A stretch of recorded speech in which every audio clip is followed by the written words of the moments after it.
Hello everyone, welcome to simple talks by Nanda.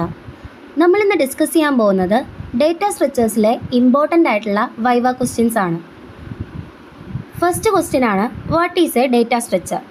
Data structure എന്ന് പറയുന്നത് organizing data efficiently, ഡേറ്റയെ എഫിഷ്യൻ്റായിട്ട് organize ചെയ്യുന്നതിനെയാണ് ഡേറ്റ സ്ട്രക്ചർ എന്ന് വിളിക്കുന്നത്. അതിനൊരു എക്സാമ്പിൾ കൺസിഡർ ചെയ്യാനാണെങ്കിൽ സ്കൂൾ കബോർഡ് നമുക്ക് ഇമാജിൻ ചെയ്യാം.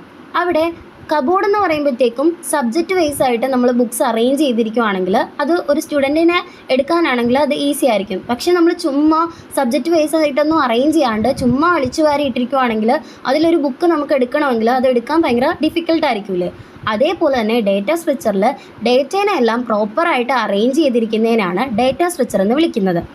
നെക്സ്റ്റ് ക്വസ്റ്റ്യൻ ആണ്, സിസ്റ്റം ലൈഫ് സൈക്കിൾ.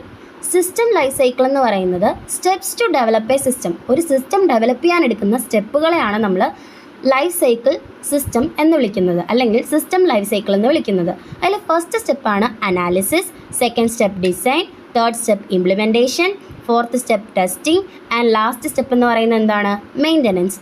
ഇത് ഒരു എക്സാമ്പിൾ വെച്ച് നോക്കാനാണെങ്കിൽ ആപ്പ് ഡെവലപ്മെൻ്റ് ആണ് നമ്മൾ എക്സാമ്പിളായിട്ട് എടുക്കുന്നത്. ഈ ഫസ്റ്റ് സ്റ്റെപ്പായിട്ടുള്ള അനാലിസിസിലാണ് വാട്ട് ആപ്പ് നീഡഡ് എന്നുള്ളത് നോക്കുന്നത്, എന്ത് ആപ്പാണ് നമുക്ക് ആവശ്യമായിട്ടുള്ളത്. ഡിസൈനിലാണ് അതിൻ്റെ യൂസർ ഇൻ്റർഫേസ് എല്ലാം പ്ലാൻ ചെയ്യുന്നത്. ഇംപ്ലിമെൻറ്റേഷനിൽ ആ ആപ്പിൻ്റെ കോഡിംഗ് എല്ലാം ചെയ്യും. ടെസ്റ്റിങ്ങിൽ എന്തെങ്കിലും ബഗ്സ് കണ്ടിട്ടുണ്ടെങ്കിൽ, അതായത് ആ കോഡിങ്ങിൽ വന്നിട്ടുള്ള ബഗ്സ് എല്ലാം ഫിക്സ് ചെയ്യുന്നതാണ് ടെസ്റ്റിങ്ങിൽ നടക്കുന്നത്. മെയിൻ്റനൻസിൽ എന്താണ് നടക്കുന്നത്? അപ്ഡേറ്റ്സ് എന്തെങ്കിലും ഉണ്ടെങ്കിൽ അത് കൊടുക്കുന്നതാണ് മെയിൻ്റെനൻസിൽ. ഇനി വാട്ട് ഈസ് ആൻ അൽഗോരിതം എന്നുള്ള ക്വസ്റ്റ്യൻ നോക്കാം. സ്റ്റെപ്പ് ബൈ സ്റ്റെപ്പ് പ്രോബ്ലം സൊല്യൂഷനാണ് നമ്മൾ എന്ത് വിളിക്കുന്നത്? അൽഗോരിതം എന്ന് വിളിക്കുന്നത്. എന്തെങ്കിലും ഒരു പ്രോബ്ലത്തിന് സൊല്യൂഷൻ സ്റ്റെപ്പ് ബൈ സ്റ്റെപ്പായിട്ട് നമ്മൾ എഴുതിയിട്ടുണ്ടെങ്കിൽ അതിന് അൽഗോരിതം എന്ന് പറയാം. ഒരു എക്സാമ്പിൾ നോക്കാനാണെങ്കിൽ മേക്കിംഗ് ടീ. നമ്മളൊരു ചായ ഉണ്ടാക്കുമ്പോഴത്തേക്കും ഫസ്റ്റ് സ്റ്റെപ്പായിട്ട് നമ്മൾ എന്ത് ചെയ്യുന്നു? വെള്ളം ചൂടാക്കുന്നു. രണ്ടാമത്തെ സ്റ്റെപ്പ് നമ്മൾ എന്ത് ചെയ്യുന്നു? ടീ പൗഡർ ഇടുന്നു. മൂന്നാമത്തെ സ്റ്റെപ്പിൽ നമ്മൾ മിൽക്ക് ആഡ് ചെയ്യുന്നു. നാലാമത്തെ സ്റ്റെപ്പിൽ നമ്മൾ ഷുഗർ ആഡ് ചെയ്യുന്നു. ഇങ്ങനെ ക്ലിയർ ആയിട്ടുള്ള സ്റ്റെപ്സിനെയാണ് നമ്മൾ എന്ത് വിളിക്കുന്നത്? അൽഗോരിതം എന്ന് വിളിക്കുന്നത്. ഇനി നെക്സ്റ്റ് ക്വസ്റ്റ്യൻ എന്ന് പറയുന്നത് പ്രോപ്പർട്ടീസ് ഓഫ് ആൻ അൽഗോരിതം. അൽഗോരിതത്തിൻ്റെ പ്രോപ്പർട്ടി എന്ന് പറയുന്നത് ഇൻപുട്ട് ഉണ്ടായിരിക്കണം, ഔട്ട്പുട്ട് വേണം, ഫൈനൈറ്റ്നെസ് ആയിരിക്കണം, പിന്നെ കറക്റ്റ്നെസ് ഉണ്ടായിരിക്കണം. ഒരു എക്സാമ്പിൾ നോക്കാനാണെങ്കിൽ നമ്മളൊരു അഡീഷൻ അൽഗോരിതമാണ് കൺസിഡർ ചെയ്യുന്നത്.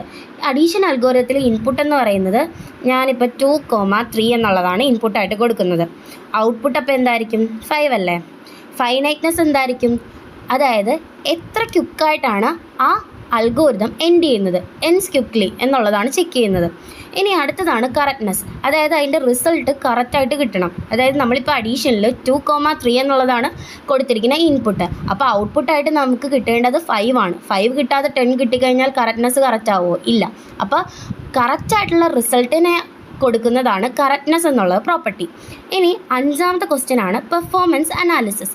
പെർഫോമൻസ് അനാലിസിസ് എന്ന് പറയുന്നത് ഒരു അൽഗോരിതത്തിൻ്റെ എഫിഷ്യൻസി ചെക്ക് ചെയ്യുന്നതിനാണ് പെർഫോമൻസ് അനാലിസിസ് എന്ന് പറയുന്നത്.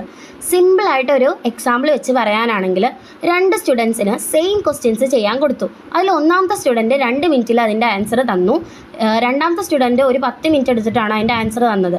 ഇതിൽ നിന്ന് നമുക്ക് എന്ത് മനസ്സിലാക്കാം? ആദ്യത്തെ സ്റ്റുഡൻ്റാണ് ബെറ്റർ പെർഫോമൻസ്. ഇങ്ങനെ അൽഗോരിതത്തിൻ്റെ പെർഫോമൻസ് അനുസരിച്ചിട്ട് അനലൈസ് ചെയ്യുന്നതിനെയാണ് നമ്മൾ എന്ത് വിളിക്കുന്നത്? പെർഫോമൻസ് അനാലിസിസ് എന്ന് വിളിക്കുന്നത്.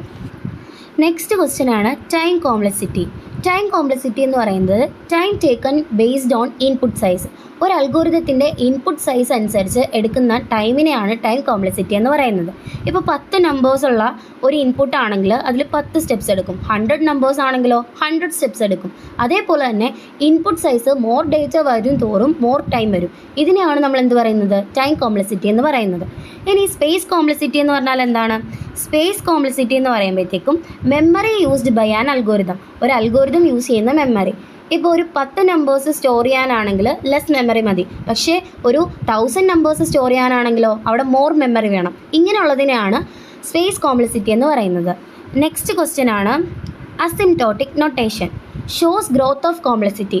കോംപ്ലക്സിറ്റിയുടെ ഗ്രോത്ത് കാണിക്കുന്നതാണ് അസിംപ്റ്റോട്ടിക് നൊട്ടേഷൻ.